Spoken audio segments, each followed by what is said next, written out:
Hey everybody, welcome to my law channel. आप देख रहे हैं लॉ विद रिया और मैं हूँ रिया शर्मा। तो आज की वीडियो में हम ज्यूरिस्प्रूडेंस के फिलोसॉफिकल लॉ स्कूल को समझेंगे। ठीक है, ये वीडियो इंग्लिश और हिंदी दोनों स्टूडेंट के लिए हेल्पफुल रहेगी और साथ ही साथ यहाँ पे अच्छा खासा स्टडी मटेरियल आपको देखने के लिए मिलेगा। ठीक है, तो इससे पहले हम एनालिटिकल लॉ स्कूल और नेचुरल लॉ स्कूल को कंप्लीट कर चुके हैं। ठीक है, ये हमारी थर्ड वीडियो होने वाली है। अब कहानी ये है कि लोगों को लगता है कि नेचुरल लॉ स्कूल और फिलोसॉफिकल लॉ स्कूल एक ही चीज़ है, जबकि इसमें थोड़ा थोड़ा डिफरेंस होता है। मेन डिफरेंस क्या है? जो नेचुरल लॉ स्कूल वाले हैं वो कहते हैं कि जो लॉ है वो ईश्वर की देन है, वो प्रकृति की देन है, जबकि फिलोसॉफिकल लॉ स्कूल मेन बात ये बोलता है कि जो लॉ है वो ह्यूमन के तर्क से, नैतिकता से आता है, मनुष्य की जो बुद्धि है उससे आता है और ये दर्शन यानी कि फिलोसफी पर आधारित होता है। ठीक है, तो मेन अंतर तो इसके बीच में यही है, लेकिन साथ में और भी अंतर देखेंगे। ठीक है, तो फिलोसॉफिकल लॉ स्कूल होता क्या है, इसके अंदर कौन कौन से ज्यूरिस्ट हैं, उन्होंने कौन कौन से थ्योरीज दिए, सब कुछ क्लियर करते हुए चलेंगे। एंड तक जुड़े हुए रहना और कमेंट करके बताते रहना वीडियो कैसी लगी। ठीक है, तो सबसे पहले ये जो शाखा है फिलोसॉफिकल जो लॉ है, ये इस चीज़ पर जोर देता है कि जो कानून है उसमें मॉरलिटी यानी कि नैतिकता होनी चाहिए, न्याय होना चाहिए और वो मानव गरिमा यानी कि जो ह्यूमन की डिग्निटी होती है उसके उच्च आदर्शों पर आधारित होना चाहिए। और फिलोसॉफिकल लॉ स्कूल का उद्देश्य है कि समाज में हर जगह न्याय होना चाहिए। ठीक है, और मानव इंसान का जो विवेक है वो लेवल अप होए, ठीक है, वो ऊपर हो, इनका ये उद्देश्य है। अब कुछ ज्यूरिस्ट थे जिन्होंने फिलोसॉफिकल लॉ स्कूल का सपोर्ट किया, जैसे कि Hugo Grotius, Immanuel Kant, Fichte, Hegel, John Rawls. ठीक है, तो ये कुछ ज्यूरिस्ट हैं जिन्होंने सपोर्ट किया है आपके फिलोसॉफिकल लॉ स्कूल को। ठीक है, उन्हें भी समझेंगे, लेकिन पहले अंतर देख लेते हैं। तो जो नेचुरल लॉ स्कूल है वो मानता है कि जो लॉ है वो प्रकृति, ईश्वर, नैतिकता या मानव के स्वभाव से उत्पन्न होता है। ठीक है, जबकि फिलोसॉफिकल स्कूल बोलता है कि मानव की बुद्धि, दर्शन, मानव की बुद्धि हो गई, दर्शन यानी कि फिलॉसफी हो गई, और सामाजिक एक्सपीरियंस के साथ साथ लॉ डेवलप होता है। ठीक है, तो ये एक मेन बात हो गई। दूसरी बात यह है कि नेचुरल लॉ स्कूल बोलता है कि कानून के नियम नहीं बदलते, कानून वैसा का वैसा ही रहता है, ये स्टेबल है और सार्वभौमिक प्रकृति का है, हर जगह इक्वल है। ठीक है, तो नेचुरल लॉ स्कूल इस बात के ऊपर जोर देता है, जबकि ये बात आप कह सकते हो कि थोड़ी सच है थोड़ी नहीं भी है, क्योंकि प्राकृतिक जो नियम है इन्होंने बोला कभी नहीं बदलते, लेकिन लॉ जो है लॉ डेवलप होता है, लॉ चेंज होता है। पहले कुछ और लॉ थे, फिर अमेंडमेंट हुआ, कुछ और हो गए, इस तरीके से। ठीक है, जबकि हमारा फिलोसॉफिकल लॉ स्कूल बोलता है कि समाज जो है यानी कि जो सोसाइटी है वो गतिशील है, यानी कि वो डेवलप करती है और उसमें परिवर्तन यानी कि चेंजेस भी आते हैं। तो जैसे जैसे खुद सोचो, जैसे जैसे समाज में परिवर्तन आएंगे, चेंजेस आएंगे, उसी के साथ साथ जो लॉ है वो भी डेवलप होगा और चेंज भी होगा। जैसे अब से 50 साल पहले मान लो साइबर क्राइम नहीं थे इंडिया में, तो साइबर लॉ नहीं थे, लेकिन आज साइबर क्राइम है तो साइबर लॉ है। तो ये क्या हुआ, ये लॉ डेवलप ही तो हुआ, लेवल अप ही तो हुआ। ठीक है, तो वही बात है कि नेचुरल वाले मानते हैं कि चेंज नहीं होते, बदलते नहीं है। फिलोसफिकल वाले मानते हैं कि बदलते हैं, चेंज भी होता है, विकसित भी होता है, बदलते हैं, सारी चीजें होती हैं। ठीक है, ये जो आपका नेचुरल लॉ स्कूल है ये धार्मिक है, ये धर्म पे विश्वास करता है, भगवान पे विश्वास करता है। ठीक है, इसमें आपके सेंट थॉमस एक्विनास भी थे जो बोलते थे कि ईश्वर की देन है जो कानून है, इस तरीके से। ठीक है, तो नेचुरल लॉ स्कूल धार्मिक और नैतिक सिद्धांतों से आधारित प्रभावित होता है, साथ ही साथ ये आदर्शवाद होता है, लेकिन इसमें प्रैक्टिकलिटी कम होती है। जैसे व्यवहारिकता का मतलब होता है प्रैक्टिकल होना, तो ये प्रैक्टिकल नहीं होता ज़्यादा, ये आदर्शवादी होता है आपका नेचुरल लॉ स्कूल। जबकि आपका जो फिलोसॉफिकल स्कूल है ये फिलॉसफी और मानव का जो तर्क है यानी कि जो रीजनिंग है, जो रीजन्स हैं, उन पर आधारित होता है और ये बहुत ज़्यादा प्रैक्टिकल अप्रोच रखता है। ठीक है, ऊपर वाला जो नेचुरल लॉ स्कूल है इसमें प्रैक्टिकलिटी कम है, लेकिन नीचे वाला जो आपका फिलोसॉफिकल स्कूल है ये प्रैक्टिकल अप्रोच रखता है। ठीक है, अब एक मेन अंतर इनके बीच में हम समझते हैं। जो आपका नेचुरल लॉ स्कूल है ये मेन इस चीज़ पर जोर देता था कि जिस समाज में अधिकतम व्यक्ति सुखी हों उस वो कानून बेहतर है, यानी कि जो कानून ज़्यादातर लोगों को खुश रखता है, सुखी रखता है, वो कानून बेहतर है। तो अब से पहले दास प्रथा इनके यहाँ थी, दास प्रथा बाहर चलती थी। तो दास प्रथा में क्या था, दास प्रथा में लोगों को खुशी मिलती थी क्योंकि जो ज़्यादातर लोग थे उन्होंने कुछ लोगों को गुलाम बना रखा था। ठीक है, तो इनके हिसाब से ये चीज़ बढ़िया थी क्योंकि इससे ज़्यादातर लोग खुश थे। वहीं पे जो हमारा फिलोसॉफिकल स्कूल है वो बोलता है कि जो न्याय है वही बेस्ट है, जो समाज में नैतिकता लाए, कर्तव्य पालन और कल्याण को सुनिश्चित करे, यानी कि जिससे कल्याण हो लोगों का। तो जो हमारा नेचुरल लॉ स्कूल है वो तो दास प्रथा के खिलाफ बोलता नहीं है, उसके हिसाब से दास प्रथा ठीक है, जैसा चलता आ रहा है ठीक है। लेकिन जो हमारा फिलोसॉफिकल स्कूल है वो दास प्रथा को गलत बताता है। क्यों? क्योंकि दास प्रथा से कल्याण नहीं हो रहा, दास प्रथा से लोग दब रहे हैं, कुचले जा रहे हैं, ठीक है। तो इनके हिसाब से दास प्रथा गलत है, तो नैतिकता के खिलाफ है, कल्याण के खिलाफ है, ठीक है। तो ये भी एक मुख्य अंतर है। नेचुरल लॉ स्कूल वालों के हिसाब से चीज़ें प्राकृतिक हैं, चलती हुई आ रही हैं पीछे से, दास प्रथा जैसे चलती आ रही थी उस तरीके से, ठीक है। और समाज में जो चीज़ ज़्यादातर सुख दे वो बेटर है, इनके हिसाब से बेस्ट है। तो दास प्रथा से बड़े लोग खुश थे सब, क्योंकि वो रखते थे दास, तो उनके हिसाब से ये ठीक है। लेकिन फिलोसॉफिकल स्कूल के हिसाब से गलत है, क्योंकि इससे लोगों का कल्याण तो हो नहीं रहा है, लोग दब रहे हैं, कुचल रहे हैं, उनका शोषण हो रहा है, ठीक है। तो ये भी एक इन दोनों के बीच में मुख्य अंतर है। अब बात करते हैं हमारे फिलोसोफर्स के बारे में, यानी कि कौन कौन से इसमें दार्शनिक थे, उन्होंने क्या क्या विचार दिए। तो सबसे पहला नाम है ह्यूगो ग्रोशियस का। इनकी इमेज अपने दिमाग में बिठा लो। इन्होंने पता क्या बोला था? इन्होंने ये बोला था कि लॉ जो है वो ईश्वर पर नहीं बल्कि इंसान की बुद्धि पर आधारित होता है, ठीक है। तो इन्होंने धार्मिक आधार को बिल्कुल छोड़ दिया और तर्क को विधि का आधार माना, यानी कि इनका मानना था कि ईश्वर से, भगवान से, धर्म से निकल के नहीं आता है लॉ। लॉ जो है वो तर्क यानी कि रीजंस पे, लॉजिक पे बेस्ड होता है, ठीक है। इन्होंने ये बात बोली थी, तो इनका नाम याद रखना, ह्यूगो ग्रोशियस, ठीक है। तो अब ये 3 बच्चों के फादर थे। किन किन बच्चों के? पहला तो हो गया आपका फिलोसॉफिकल लॉ, यानी कि दार्शनिक विधि के ये फादर थे। दूसरा मॉडर्न नेचुरल लॉ, यानी कि जो आपकी आधुनिक प्राकृतिक विधि है उसके फादर थे। और अंतर्राष्ट्रीय विधि यानी कि इंटरनेशनल लॉ के भी ये फादर थे, ठीक है। तो इनके तीनों बच्चों का नाम याद रखना, आपको पता होना चाहिए। फिलोसॉफिकल लॉ, इंटरनेशनल लॉ और मॉडर्न नेचुरल लॉ के ये फादर रहे हैं, ठीक है। तो ये चीज़, ये लाइन आपके दिमाग में बैठ जानी चाहिए, दोनों की दोनों, ठीक है। किस चीज़ के ये फादर थे। और सीधी सी बात है, इन्होंने केवल इतना बोला कि ईश्वर का हाथ नहीं है लॉ में इंसान की बुद्धि का हाथ है, तर्क का हाथ है, ठीक है। तो ये हो गई ह्यूगो ग्रेशियस की बात, इनके बारे में इतना ही। अब बात करते हैं इमैनुअल कांट की। इमैनुअल कांट ने एक बहुत बढ़िया थ्योरी दी, जो बढ़िया भी है और जिसका विरोध भी किया जा सकता है। ये बोलते थे कि विधि यानी कि जो लॉ है उसका उद्देश्य है नैतिक कर्तव्यों को पूरा करना, ठीक है। और इन्होंने एक बढ़िया सी थ्योरी दी। इन्होंने ये बोला कि मनुष्य जैसा समाज चाहता है, जैसी उसे सोसाइटी चाहिए, उसे वैसा बिहेव करना पड़ेगा।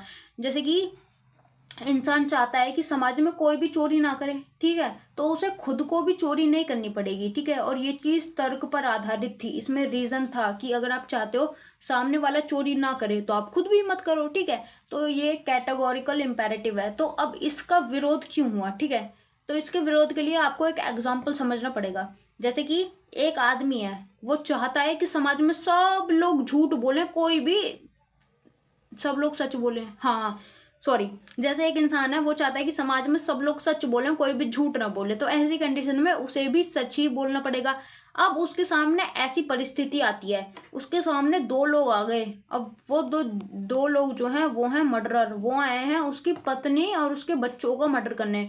अब ये 2 लोग आके इससे पूछते हैं, बोल तेरे बीवी बच्चे कहाँ हैं। तो ऐसी कंडीशन में अगर ये सच बोल देगा, इस सिद्धांत पे आधारित, जैसे ये सिद्धांत बोलता है कि आप चाहते हो सब लोग सच बोले तो आप भी सच बोलो, तो अगर ऐसी कंडीशन में ये सच बोल देगा तो ये दोनों के दोनों जाके इसके बीवी बच्चों को मार देंगे, ठीक है। तो वही वाली बात है कि ये सिद्धांत ठीक है कि अगर आप चाहते हो सब सच बोलें तो आप भी सच बोलो, लेकिन इसे हर जगह फॉलो नहीं किया जा सकता, जैसे कि इस वाली कंडीशन में फॉलो नहीं किया जा सकता इस तरीके से। तो ये हो गई इनके सिद्धांत की बात। अब बात करते हैं फिच्टे के बारे में। फिच्टे, ठीक है। तो ये एक जर्मन के दार्शनिक थे और इन्होंने इमैनुअल कांट के विचारों को फॉरवर्ड किया, आगे बढ़ाया, ठीक है। जैसे कि इमैनुअल कांट थे, इन्होंने बोला था कि नैतिक कर्तव्यों का पालन करो वगैरह वगैरह। तो उसी तरीके से ये जो फिच्टे थे, इन फिच्टे ने भी इमैनुअल कांट के विचारों को आगे बढ़ाया, ठीक है। तो इन्होंने भी वही बात बोली कि सबको कर्तव्य का पालन करना चाहिए, ठीक है। और इन्होंने ये बोला कि जो इंसान है, इंसान, उसका उद्देश्य है स्वतंत्रता यानी कि फ्रीडम पाना। लेकिन इन्होंने ये भी बोला ठीक है, आपको फ्रीडम चाहिए आप लो, लेकिन दूसरों की स्वतंत्रता इससे बाधित नहीं होनी चाहिए, यानी कि इंसान का उद्देश्य है स्वतंत्रता की प्राप्ति, लेकिन ये जो आपकी स्वतंत्रता है इससे दूसरे की स्वतंत्रता बाधित नहीं होनी चाहिए। एग्जाम्पल से समझो, ये है रोड, ठीक है, आपका अधिकार है इस रोड से निकल के जाना, आप स्वतंत्र हो कि आप यहाँ से निकल के जा सकते हो, ठीक है, लेकिन इसका मतलब ये नहीं है कि आप रोड ब्लॉक कर लो, आप किसी दूसरे को ना निकलने दो, ठीक है। तो वही बात इन्होंने बोली कि स्वतंत्रता का आपका अधिकार है, लेकिन ये अधिकार किसी दूसरे को परेशान नहीं करे, ठीक है। तो ये बात फिस्टे ने बोली थी इनके बारे में इतना ही। अब पढ़ते हैं हीगल को, ये इंपॉर्टेंट आदमी है, इन्होंने द्वंद्वात्मक का सिद्धांत दिया, यानी कि थ्योरी ऑफ डायलेक्टिक्स, ठीक है। तो इन्होंने ये सिद्धांत दिया। अब ये कौन थे? ये एब्सोल्यूट आइडियलिज्म, यानी कि एक जो सर्वोच्च आदर्शवाद होता है उसके फाउंडर थे। और इनका कहना था कि वास्तविकता यानी कि रियलिटी वही है जो रैशनल है, यानी कि जिसमें तर्क है, जिसमें लॉजिक है, ठीक है। यानी कि संसार में जो कुछ भी होता है वो इंसान की बुद्धि और आत्मा की अभिव्यक्ति है, यानी कि एक्सप्रेशन ऑफ रीजन और स्पिरिट। अब इन्होंने एक सिद्धांत दिया। इनका सिद्धांत ये बहुत ज़्यादा फेमस है। ये बोलता है कि हर विचार, यानी कि जो भी इंसान के अंदर थॉट होता है, हर विचार अपने भीतर से विरोध पैदा करता है, ठीक है, और उस विरोध से ही एक नया ऊंचा विचार जन्म लेता है। तो जैसे मान लो एक विचार है कि पीरियड्स में लड़कियां अशुद्ध होती हैं, ठीक है, तो ये एक विचार हो गया जो चलता आ रहा है बहुत पहले से कि पीरियड्स में लड़कियां अशुद्ध हैं, पीरियड्स में लड़कियां अशुद्ध हैं, ठीक है। तो ये विचार अपने भीतर से विरोध पैदा करेगा, ठीक है। तो एक और विचार दिमाग में से आएगा, वो बोलेगा ऐसा कुछ भी नहीं है, लड़कियां अशुद्ध नहीं होती, ठीक है। तो ये जो विरोध है ना, ये एक नया ऊंचा विचार पैदा करेगा, ठीक है। ये बोलेगा कि लड़कियां शुद्ध हैं इस तरीके से। तो सीधी सी बात इतनी है कि एक जो विचार होता है ना, उस विचार को काटने के लिए एक और विचार आता है। तो ऐसे करते करते करते करते नया विचार जन्म लेता है। जैसे कि इन्होंने इस प्रोसेस, ये जो प्रोसेस है ना कि एक विचार है, फिर उसे काटने के लिए एक बड़ा विचार आएगा, फिर एक नया विचार बनेगा। इस प्रोसेस को उन्होंने थीसिस, एंटीथीसिस और सिंथेसिस का नाम दिया, ठीक है। तो थीसिस में समझो एक विचार है दासता, यानी कि स्लेवरी, यानी कि इंसान को गुलाम बना के रखना, उस पर कंट्रोल रखना, ठीक है। तो मन में एक और विचार आएगा जिसे बोलेंगे एंटीथीसिस। ये वाला जो विचार है ये ऊपर वाले का विरोध करेगा, ये बोलेगा हमें स्वतंत्रता चाहिए, हम फ्रीडम चाहते हैं, ठीक है। तो ये ऊपर वाले विचार का विरोध करेगा। तो फाइनली सिंथेसिस, यानी कि एक समान नागरिक समाज बनेगा इस विरोध के कारण, ठीक है। जैसा कि इन्होंने पीछे बताया है कि हर विचार अपने भीतर से विरोध पैदा करता है और उस विरोध से ही एक नया विचार जन्म लेता है, ठीक है। तो ये तो हो गया विचार। तो हर विचार जो है वो अपने अंदर से विरोध पैदा करेगा और इस विरोध की वजह से एक नया विचार आएगा। तो एक हो गई स्लेवरी, यानी कि कंट्रोल ओवर ह्यूमंस। अब एक और विचार आएगा एंटीथीसिस, यानी कि हमें स्वतंत्रता चाहिए, और ये जो विरोध है, ये जो विचार है, इसकी वजह से एक फाइनल विचार, बड़ा विचार निकल के आएगा। वो बोलेगा कि समान नागरिक समाज, यानी कि इक्वल राइट सबके पास होने चाहिए, ठीक है। तो ये था इनका सिद्धांत। नहीं समझ में आ रहा? 20-30 सेकंड पीछे करके देख लो, आ जाएगा समझ में, ठीक है। तो यही बात इन्होंने बोली थी कि हर विचार को एक विचार आके काटता है, विरोध अंदर से उत्पन्न होता है। जैसे कि एक विचार है कि लड़कियों को नहीं पढ़ाना चाहिए, तो अंदर से एक विचार निकल के आएगा जो इस बात का विरोध करेगा। वो बोलेगा क्यों नहीं पढ़ाएं, हम तो पढ़ाएंगे लड़कियों को, ठीक है। इस तरीके से। आई होप आपको समझ में आ रहा है। समझ में आ रहा है तो कमेंट करके बताओ। अब बात करते हैं जॉन रॉल्स के बारे में। तो इन्होंने भी एक ठीक ठाक सिद्धांत दिया था, और वो था अज्ञान का आवरण, यानी कि वेल ऑफ इग्नोरेंस। ये बहुत ही इंपॉर्टेंट सिद्धांत है, समझना इसे भी, ठीक है। तो ये थे कौन? John Rawls. ये थे मॉडर्न वेस्टर्न पॉलिटिकल फिलोसोफर। सीधे सीधे समझें तो ये एक महान दार्शनिक थे, ठीक है। इन्होंने बोला कि चाहे कोई आदमी अमीर है, चाहे कोई आदमी गरीब है, सबको मतलब इक्वल राइट मिलने चाहिए, सबको अधिकार मिलना चाहिए, और सब किसी को फ्रीडम मिलनी चाहिए, सभी लोग बराबर होने चाहिए। ये बात इन्होंने बोली। अब इन्होंने एक सिद्धांत दिया अज्ञान का आवरण। तो ये बहुत ही प्रसिद्ध इनकी कल्पना है। ये बोलती है कि कल्पना करो, सोचो, ठीक है।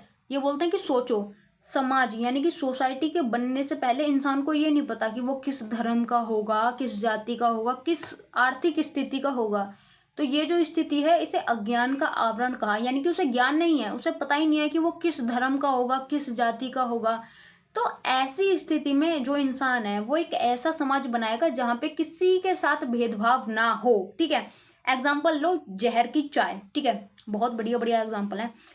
जैसे कि कोई आदमी है वो चाय बना रहा है जहर मिला के, तो ऐसा भी हो सकता है वो जहर वाला कप उसी के हाथ में आ जाए, उसी को पीना पड़ जाए। तो ऐसी कंडीशन में वो एक ऐसी चाय बनाएगा जो सबके लिए बढ़िया हो, क्योंकि उसे ये नहीं पता कि चाय अगर बदल गई तो मैं ही मर जाऊंगा जहर वाली पी के, ठीक है, उस तरीके से। एक और एग्जांपल लो, जैसे कि जजिया टैक्स हो गया, जजिया कर, जो कि औरंगजेब वगैरह इन लोगों ने लगाए थे। तो जैसे समझो, समाज बनने से पहले, सोसाइटी के बनने से पहले औरंगजेब को यही नहीं पता कि हिंदू कौन है, मुसलमान कौन है, या फिर वो क्या बनेगा, वो हिंदू बनेगा या मुसलमान बनेगा। तो ऐसी कंडीशन में वो जजिया नहीं लगाएगा, क्योंकि ऐसा भी हो सकता है कि वो हिंदू बन जाए, फिर तो वो जजिया उसी के ऊपर लागू हो जाएगा, ठीक है। तो कहने का मतलब ये है कि जब भी कोई आदमी समाज बनाए तो उसे ये चीज ही ना पता हो कि मेरा मेरा धर्म क्या होगा, मेरी जाति क्या होगी, तो वो इक्वल राइट बनाएगा, ठीक है। जैसे कि किसी धर्म विशेष के लिए, जैसे कि आरक्षण ले लो, आरक्षण, रिजर्वेशन, तो सबको पता है कि ये फलाना आदमी SC ST है तो हमने इनके लिए आरक्षण बना दिया, इस तरीके से। लेकिन अगर किसी इंसान को यही नहीं पता कि मैं अगले जन्म में क्या होऊंगा, मतलब आने वाले समाज में मैं क्या होऊंगा, SC से होऊंगा, ST से होऊंगा, तो मैं रिजर्वेशन रखूं या नहीं रखूं। कुल मिला के सीधी सी बात इतनी है कि जब व्यक्ति को यही नहीं पता कि उसकी जाति क्या है, उसका धर्म क्या है, मतलब क्या होगा उसका जाति और धर्म, तो वो ऐसे कानून बनाएगा जो सबके लिए इक्वल हो, जो भेदभाव ना करते हों, ठीक है।